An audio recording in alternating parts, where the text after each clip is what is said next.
Le SMIC sera revalorisé de 2% au 1er juillet. Le gouvernement l'a annoncé officiellement aux partenaires sociaux.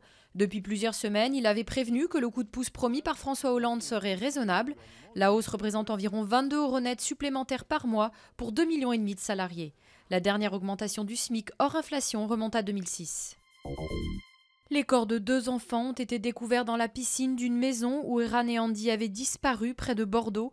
Les 2 cousins de 7 ans y avaient été aperçus pour la dernière fois samedi après-midi. D'importants moyens ont été déployés pour les retrouver.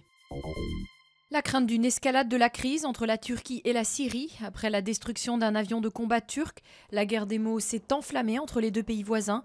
Ankara accuse Damas d'avoir commis un acte hostile au plus haut point. Le régime syrien rétorque que l'appareil avait violé son espace aérien. L'OTAN se réunit dans l'après-midi à la demande d'Ankara.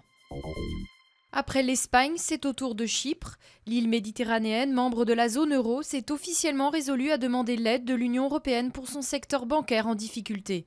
De leur côté, les 4 principales économies de la zone euro préparent activement le sommet européen prévu à Bruxelles jeudi et vendredi. Le ministre français de l'économie va recevoir ce soir à Paris ses homologues allemands, italiens et espagnols. La fin d'un symbole, Georges le Solitaire, une tortue géante âgée de plus de 100 ans, a poussé son dernier soupir sur l'île des Galapagos.